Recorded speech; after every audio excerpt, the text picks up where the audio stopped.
उत्तर प्रदेश की योगी सरकार में एक मंत्री ऐसे भी हैं जो अपनी सादगी, अपनी ईमानदारी के लिए जाने जाते हैं। मंत्री जी का नाम तो जसवंत सैनी हैं, जो उत्तर प्रदेश की सरकार में राज्य मंत्री का दर्जा उनको मिला था। पहली जो सरकार थी उसमें भी उनको सम्मान मिला और इस सरकार में भी उनको उनकी ईमानदारी, मेहनत का इनाम मिला है। आज हम सहारनपुर के रामपुर मनिहारन में हैं। मंत्री जसवंत सिंह सैनी के खेतों पर हैं।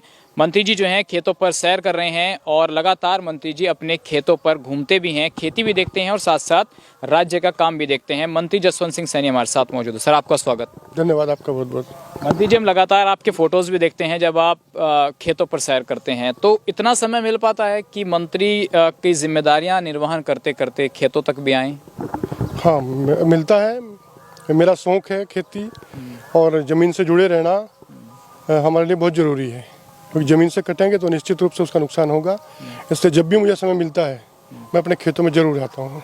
तो मंत्री जी देखिए, एक सवाल ये है कि लोग मंत्री बन जाते हैं, ये चलते चलते बात करते हैं कि लोग मंत्री बन जाते हैं, पूरा लाव लश्कर हो जाता है, बड़ी बड़ी गाड़ियाँ, लग्जरी लाइफ हो जाती है, लेकिन आपकी वो चीज़ें बदली नहीं है। आज भी आप लगातार देखते हैं, कभी भी ऐसा आपके अंदर देखने को नहीं मिला कि आप एक मंत्री वाली बात हो, एक आम कार्यकर्ता की तरह। क्या ये चीज़ें संस्कार, संघ की चीज़ें सीखी हुई हैं या कुछ लोग बदल जाते हैं सत्ता आने के बाद?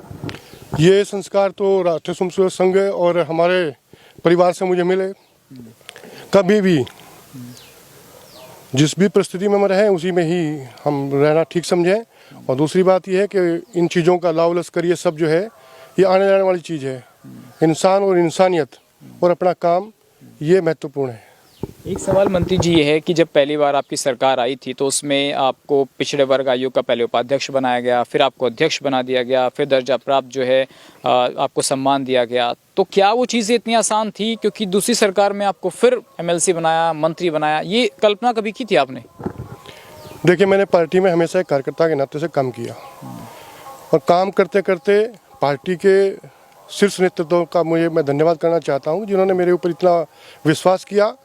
और विश्वास का ही ये परिणाम है कि मुझे आज पहले दर्जा प्राप्त मंत्री, पार्टी का मैं हर जिम्मेदारी पर लगभग जिले का युवा मोर्चे का अध्यक्ष रहा, बीजेपी का महामंत्री रहा, बीजेपी का जिला अध्यक्ष रहा, प्रदेश का मंत्री रहा, लोकसभा का प्रत्याशी भी रहा 2000।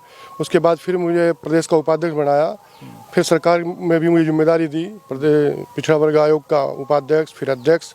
उसके बाद एमएलसी बाद में बनाया, मंत्री पहले बनाया। तो ये पार्टी के शीर्ष नेतृत्व का सबका विश्वास के कारण ये सब जिम्मेदारी मुझे मिलती रही और मैंने पूरी निष्ठा और ईमानदारी के साथ काम किया, कभी पीछे मुड़कर नहीं देखा। पार्टी का जो भी आदेश रहा उस आदेश को हमेशा मैंने पालन किया। जसवंत सैनी जी, हमने पिछली बार जब आपसे बात की थी, आइए आगे चलते चलते बात करते हैं, कि एक कार्यकर्ता के तौर पर आपने बताया था हमें कि आपकी 2 से 3 पीढ़ियां संघ से जुड़ी हुई हैं। क्या वो चीज़ें आपके काम आ रही हैं या कभी पार्टी में बड़ा पद हासिल करने के लिए जसवंत सैनी ने क्या कभी लॉबिंग नहीं की? बड़े नेताओं से, शीर्ष नेतृत्व से कभी बात नहीं की कि मुझे भी सम्मान दीजिए, मंत्री बनाइए, एमएलसी बनाइए? क्या ये डिमांड नहीं की, या जो निष्ठा आपकी रही है आपके परिवार के लिए उसका आपको इनाम मिला? मुझे कभी डिमांड करने की आवश्यकता ही नहीं पड़ी। पार्टी के शीर्ष नेतृत्व ने जो उचित समझा वो मेरे लिए वो खुद करते रहे, तो इसलिए डिमांड की आवश्यकता नहीं पड़ी और डिमांड की आवश्यकता पड़ेगी भी नहीं। तो कितनी पीढ़ियां जो हैं आप संघ से जुड़े हुए हैं? कैसे कैसे आपका कार्यकाल रहा है संघ से? आपके दादाजी, हमने आपकी वो फोटो भी देखी थी, जब आपने फोटो दिखाई थी, जब मेरठ में भी आपने बताया था कि हम परिवार के कई लोग इकट्ठा हुए थे उस मीटिंग में संघ की। समरसता महाशिविर मेरठ के अंदर हुआ था, उसमें हमारी 4 पीढ़ियाँ एक साथ थी। मेरे बाबा जी, पिताजी, मैं और मेरा बेटा। तो हमारा परिवार पूरा संघ परिवार से जुड़ा हुआ है और लगातार परिवार के लिए काम कर रहे हैं। क्या प्राथमिकताएं हैं जसवंत सैनी की राज्य के लिए, प्रदेश के लिए? क्योंकि एक महत्वपूर्ण एक औद्योगिक मंत्रालय आपको मिला हुआ है, इंडस्ट्रियल डेवलपमेंट, कैसे आप इन चीज़ों को बढ़ा रहे हैं आगे?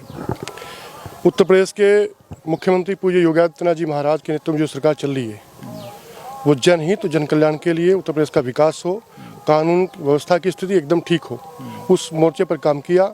और आज उत्तर प्रदेश 5 साल में ये उत्तर प्रदेश उत्तम प्रदेश बना और ये अब सर्वोत्तम प्रदेश बनने की दिशा में अग्रसर है। उत्तर प्रदेश के मुख्यमंत्री योगी आदित्यनाथ जी ने $1 ट्रिलियन की अर्थव्यवस्था उत्तर प्रदेश को बनाने का संकल्प लिया। देश के प्रधानमंत्री आदरणीय नरेंद्र मोदी जी ने $5 ट्रिलियन की अर्थव्यवस्था देश को बनाने का संकल्प लिया। तो उसमें उत्तर प्रदेश आज देश के विकास के लिए ग्रोथ इंजन के रूप में बन करके उभरा है। और मेरे पास जो विभाग है औद्योगिक विकास विभाग, अभी उसका ग्लोबल इन्वेस्टर समिट का बड़ा इवेंट है, जिसमें 12 लाख करोड़ का लक्ष्य लिया था, और लक्ष्य को बढ़ा करके 17 लाख करोड़ रुपए किया गया। और आज जो निवेशक हैं, जो निवेश करने के इच्छुक लोग हैं, उनकी स्थिति को देखते हुए कह सकता हूँ कि 17 लाख करोड़ से अधिक का निवेश उत्तर प्रदेश के अंदर आएगा। उत्तर प्रदेश के अंदर औद्योगिक विकास होगा तो निश्चित रूप से उसमें रोजगार, नौजवानों को रोजगार मिलेगा और उत्तर प्रदेश विकास की गति पर आगे बढ़ेगा। दूसरी तरफ मैं थोड़ा सा और बता दूं कि उत्तर प्रदेश में ये सब स्थिति क्यों पैदा हुई, क्योंकि उत्तर प्रदेश में कानून व्यवस्था की स्थिति बिल्कुल एकदम अच्छी ठीक की गई।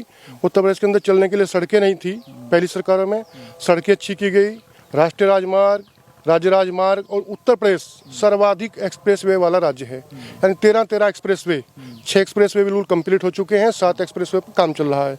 तो एक्सप्रेसवे चाहे हवाई कनेक्टिविटी हो, रोड कनेक्टिविटी हो, जल कनेक्टिविटी हो या फिर रेल कनेक्टिविटी हो, उत्तर प्रदेश को एक बेहतर कनेक्टिविटी देने का काम किया गया।